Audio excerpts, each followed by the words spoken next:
Bien, el último contenido del año. Vamos que sí se puede. Ole, ole, ole, ole. Fisher, Uri. Vamos, resolución alternativas por Fisher y Uri. Esto es la dupla de ganadores y pensadores, unos grandes de la conflictología, el pensamiento del conflicto, la mediación y la convivencia. Así que vamos a darle. A ver, Roger Fisher, un abogado estadounidense nacido en 1922 y fallecido en el 2012, hace muy poquito, que en 1979 fundó el proyecto de negociación de Harvard y creó el famoso argumento de la decisión acertada en 1981.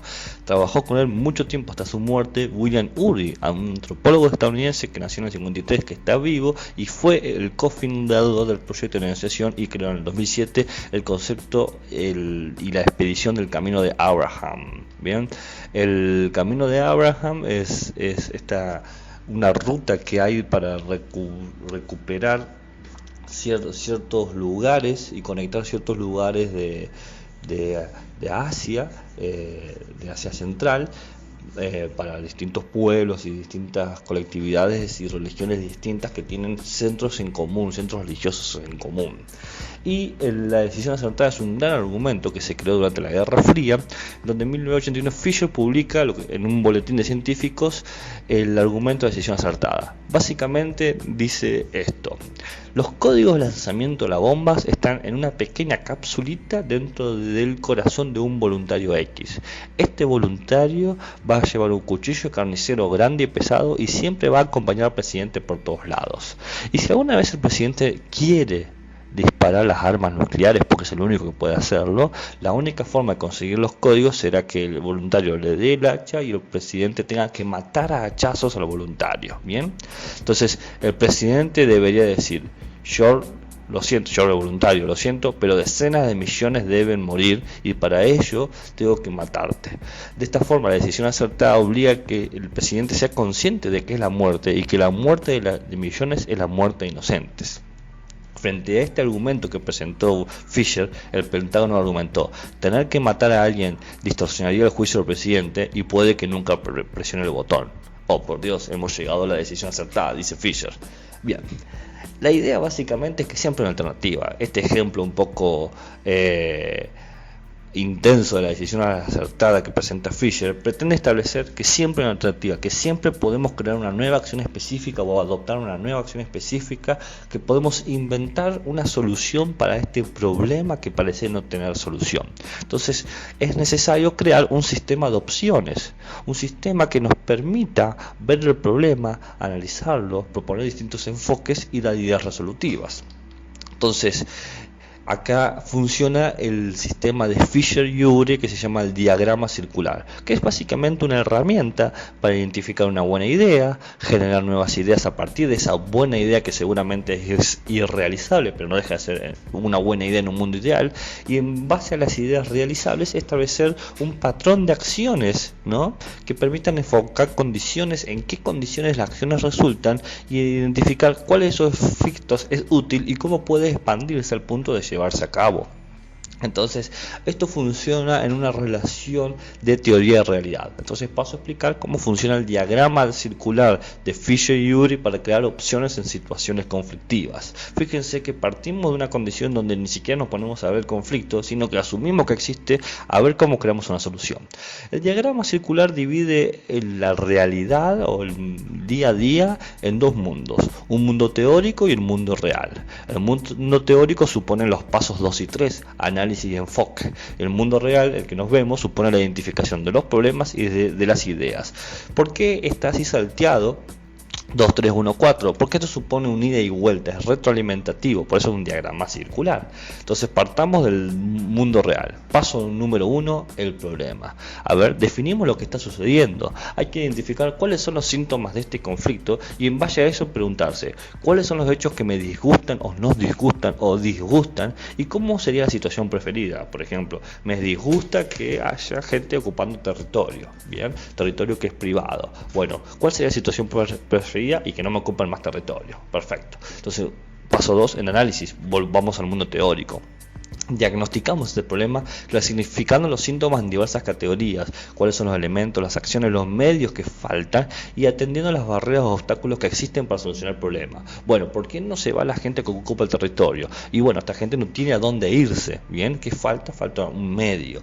¿Y qué acción falta, por lo tanto, si falta ese medio? Y el hecho de irse, de no ocupar más. ¿Y qué elementos faltan? Y faltan un territorio, una casa, un lugar. Entonces, el obstáculo que impide que esta gente ocupe mi lugar es justamente el hecho de no tener una alternativa.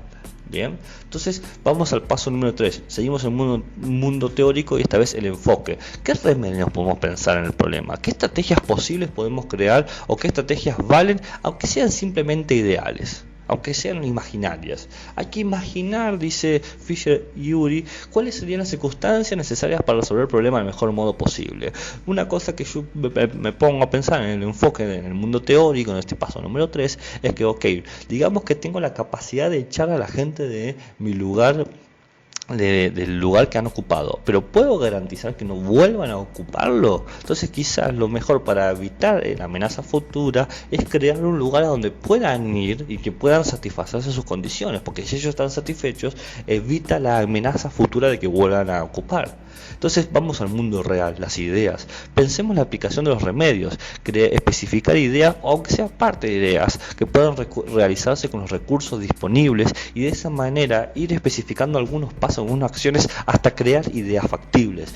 Bueno, ya me quedó claro a mí que si yo no encuentro una garantía de permanencia en forma de habitación o de vivencia para esa gente que ha ocupado mi territorio, va a ser una constante amenaza, tengo que pensar cómo puedo hacer.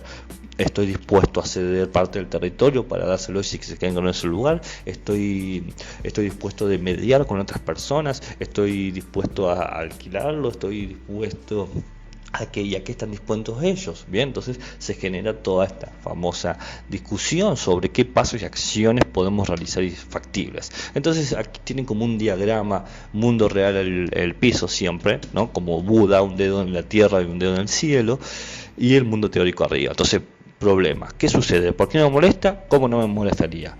2. Análisis. ¿Cómo lo llamaría este problema? ¿Qué falta para que se resuelva o cuáles son los obstáculos? 3. ¿Cuál es el remedio? ¿Qué debe darse para solucionarse esto? 4. ¿Qué puede hacerse? ¿Qué pasos deben seguirse? Si no encontramos que deben seguirse, bueno, porque ¿qué sucede? ¿Qué molesta de las soluciones que tenemos? ¿Cómo no me molestarían? Entonces volvemos a cómo lo llamaría, cuál es el remedio, qué puede hacerse, qué sucede, y así va circularmente hasta que se resuelve con cada instancia. Entonces, el diagrama circular es una herramienta para identificar una buena idea, generar nuevas ideas, establecer los patrones de acción y acciones en este diagrama de mundo teórico y mundo real. Dice Fisher, piense en la historia de dos hombres que están peleando en una biblioteca. Uno de ellos quiere abrir la ventana y el otro quiere que la ventana se cierre. Discuten sobre qué tan abierta debe quedar la ventana.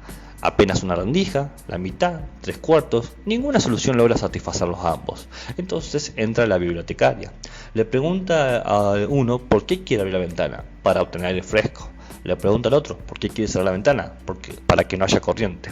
Después de pasar un momento, la bibliotecaria abre una ventana en la habitación contigua, logrando así que entre aire fresco sin que haya corriente.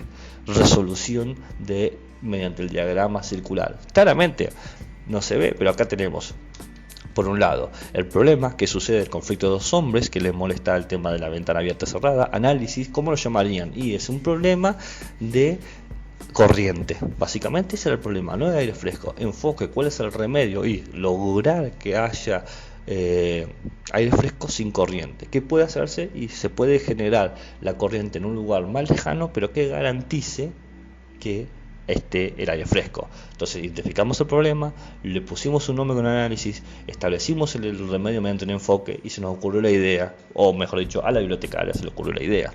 Entonces encontramos una solución prudente, dice Fisher y Euler. Dice, todo aquello que concilia intereses y no posiciones es una solución prudente, porque los conflictos surgen de posiciones distintas y esto lleva a que no queramos conciliarlos porque claramente las posiciones son incompatibles, pero los intereses no.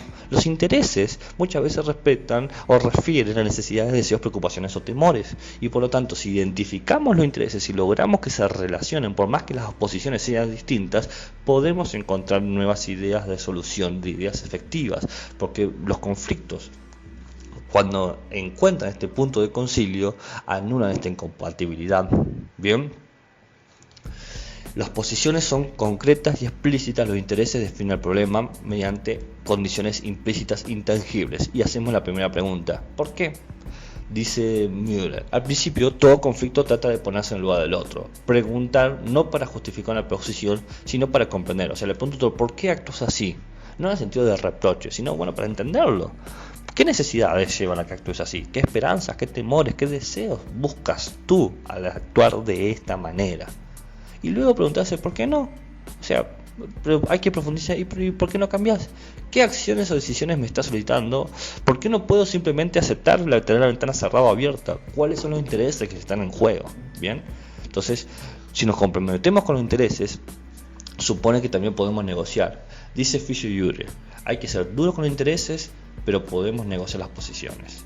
Duro con lo que me interesa, no negocio lo que me interesa, pero puedo negociar la posición. ¿Qué quiere decir esto? Entonces, de base siempre la mejor solución es la que produce máximas ventajas con un coste mínimo. Si ambas partes defienden los intereses por sobre las posiciones, van a poder crear una solución ventajosa. Porque los obstáculos de la invención son siempre juicios prematuros, que te viene una posición, única respuesta, que viene una posición, todo o nada, que viene una posición, o la condición de que el problema es el otro, que viene una posición. Todo esto se puede resolver. El interés tiene que estar ahí. Entonces veamos los juicios prematuros. Tradicionalmente nadie quiere salir de su zona de comodidad, dice Fischer-Uyre, porque uno establece un juicio que es prematuro y definitorio, es anterior a tu análisis e inmodificable. Y cuando se usan estos juicios parecería que no se puede crear solución. Y sí, tenés que eliminar los juicios prematuros. También hay que eliminar la única respuesta. Nosotros creamos que siempre todos los problemas tienen una sola respuesta. Esta es la falacia de la simplicidad. Mientras más breve, mejor. Eso es una gran mentira. No se puede encontrar siempre una solución directa y única, sino que muchas veces hay que encontrar un conjunto de alternativas viables y tomar una decisión de la que logre encontrar el mejor punto o la máxima ventaja con el costo mínimo para todos. Bien, y eso no implica que sea una única respuesta. Puedo responderlo de distintas maneras. Por ejemplo, una forma de responder sería media hora la ventana cerrada y media hora la ventana abierta. Bien, eso también sería una posición. Entonces, de esta manera, eliminando la falacia de simplicidad, también hay que eliminar la falacia del falso dilema.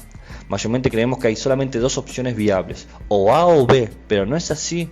El mundo no está configurado, determinado para ser siempre A o B. En realidad hay un conjunto de espectros o de opciones o posibilidades que ignoramos porque los simplificamos. Entonces hay que evitar la lógica de reducir las posibilidades y hay que promover la lógica de aumentar las posibilidades. Y esto supone también anular la idea de que el otro es el problema, porque cuando nosotros seguimos la falacia de la simplicidad y la falacia del dilema, terminamos creyendo que el verdadero problema es el otro, pero no es el otro, sino que hay un constante de intereses. Bien, entonces tenemos que eliminar la idea de que el otro es el problema y encontrar que podemos adaptarnos en distintas condiciones.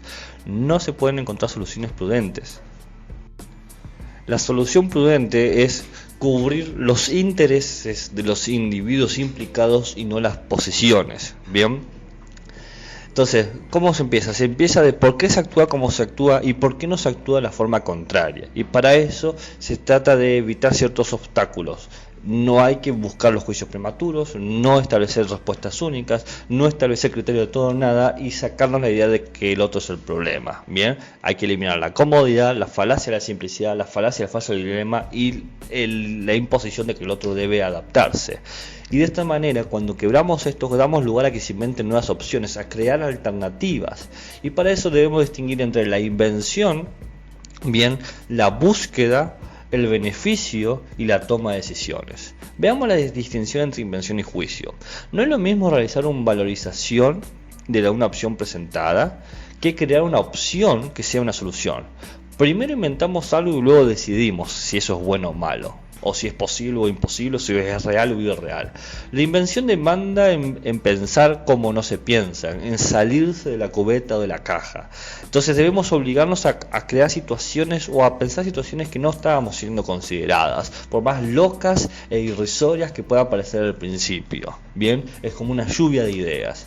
De esta manera se tiene que dar un lugar para generar una ampliación de la búsqueda, crear la tormenta de ideas. Es decir, tenemos que establecer un propósito, quiénes vamos a participar, el ambiente y registrarlo todo, porque si no lo registras se pierde y una buena idea desaparece. Y establecer un conjunto de reglas, tiempo, forma en que vamos a dar o escuchar, bien, y ver cómo las ideas prometedoras siempre pueden mejorarse. En esta cuestión de ideas prometedoras tenemos que tener un piso que es evitar pérdidas. Nadie debe perder lo que tiene o nadie debe perder la defensa de sus intereses, ¿bien? Y se debe buscar también ganancias conjuntas, evitar pérdidas y garantizar ganancias en común. Entonces, de esta manera tenemos que centrarnos en los intereses comunes, en las oportunidades para cumplir esos intereses comunes, los costos que tenemos que dar para que se mantengan los intereses comunes y los principios que hay que establecer para que se establezcan intereses comunes.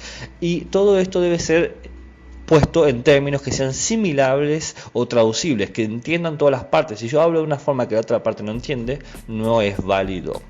Entonces, el éxito de toda negociación es tomar una decisión que alguien desea, porque si yo te voy a tomar una decisión que no deseas, no es algo fácil. Hacérselo fácil es presentar una opción menos difícil y ensayar distintas formas de escribirlo para que todos nos pongamos de acuerdo. Y para eso tenemos que señalar qué dificultades vamos a tener con las decisiones que tomamos, y por eso tanto hay que hacer cláusulas de condicionantes, es decir, si debe ser, si se hace esto, ¿es suficiente el resultado? ¿Es realista el resultado? ¿Es operativo, funcional lo que estoy proponiendo?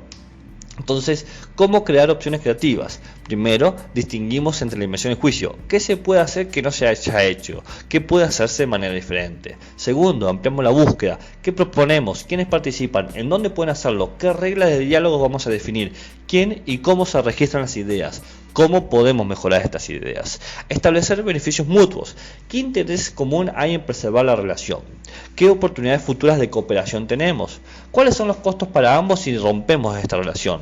¿Compartimos criterios morales, culturales, sociales, etcétera? Y bueno, facilitemos la toma de decisiones. ¿Cuáles son los términos que el otro aceptaría? Si se hace X, ¿podés comprometerse ahí?